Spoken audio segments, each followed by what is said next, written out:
उदय, काय सांगाल? एकीकडे नेत्यांची धरपकड सुरू आहे, आंदोलकांसाठी खबरदारीचा उपाय म्हणून पोलीस बंदोबस्त आपल्याला दिसून येतोय। आझाद मैदान इथं आंदोलन करा असं पोलीस सांगताना दिसतायत। सध्याची स्थिती तुम्हाला काय दिसते आझाद मैदानामध्ये?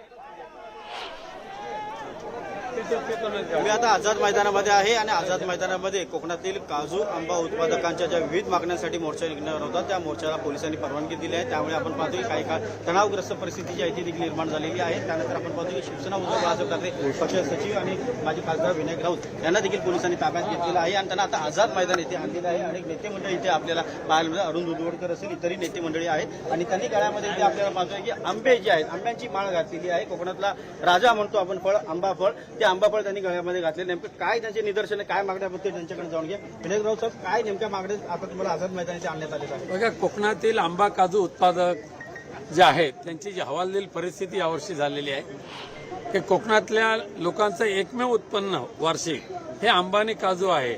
छोटे छोटे भूखंड असतात त्याच्यावर आंबा काजूची लागवड करतात, पण ह्या बदलत्या वातावरणामुळे आणि पडलेल्या अवकाळी पावसामुळे पूर्ण आंबा उत्पादन हे नष्ट झालेलं आहे, काजू उत्पादन नष्ट झालेलं आहे आणि त्यामुळे आंबा काजू उत्पादक आज अर्थ विनवणी करतात सरकारकडे की आम्हाला ह्या कठीण परिस्थितीमध्ये आमच्या मायबाप सरकारने मदत करावी, आम्हाला सानुग्रह अनुदान द्यावं। पण ह्या निष्ठुर सरकारने कोकणातल्या आंबा काजू बागायतदारांची जी क्रूर चेष्टा केलेली आहे ती अत्यंत निंदनीय आहे। एका हेक्टरला फक्त 22,000 रुपये, म्हणजे एका कलमाला फक्त 220 रुपये, म्हणजे जे कलम किमान 10,000 रुपयाचं उत्पन्न देतं एका शेतकऱ्याला, त्या शेतकऱ्याला नुकसान भरपाई फक्त 220 रुपये देऊन ह्या सरकारने कोकणवासियांची जी क्रूर थट्टा केलेली आहे त्याचा आम्ही धिक्कार तर करतोच, पण त्याचबरोबर ह्या कोकणवासियांच्या न्याय मागणीसाठी आज आम्ही सर्वजण या रस्त्यावर उतरलेलो आहोत कोकणवासियांच्या मदतीसाठी। परंतु दुर्दैवाने देवाभाऊच्या सरकारने कोकणवासियांच्या वेदनेवर फुंकर घालायच्या ऐवजी त्यांच्या जखमेवर मीठ चोळायचं काम केलंय आणि आज आंदोलनकर्त्या कोकणवासियांना, मग सिंधुदुर्गमधून आले, रत्नागिरीवरून आले, अलिबागवरून आलेत, उरणवरून आलेले आहेत, रायगडवरून आलेले आहेत, पालघरवरून आलेले आहेत, जिथे जिथे जे ट्रेनमधून उतरले की त्यांना पोलिसांच्या गाडीमध्ये जबरदस्तीने भरायचं आणि या वेगवेगळ्या ठिकाणी त्यांना नेऊन सोडायचं, अशा पद्धतीची क्रूर चेष्टा कोकणवासियांची केलेली आहे।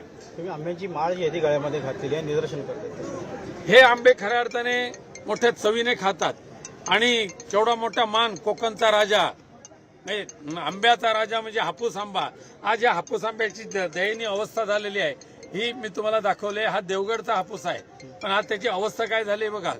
आणि अशा या देवगडच्या आंब्याचं प्रतिबिंब आज आम्ही गळ्यात घालून आलेलो आहे, हे त्या शासनकर्त्यांच्या डोळ्यात भरावं म्हणून, पण दुर्दैवाने मुख्यमंत्र्यांच्या घरी आम्हाला जाऊ दिलं नाही। अरुण दुधवडकर सांगाल, मोठ्या संख्येने शिवसैनिक जमा झाले, त्यांची धरपकड करण्यात आली आहे। हो, ते त्या देवेंद्र सरकारने जे आज हा पूर्णपणा केला आहे हा चुकीचा केलेला आहे। सगळे आले आहेत ते शेतकऱ्यांच्या न्याय आणि हक्कासाठी मागायसाठी, त्यांना आमच्या कोकणवासियांना न्याय द्या बाबा।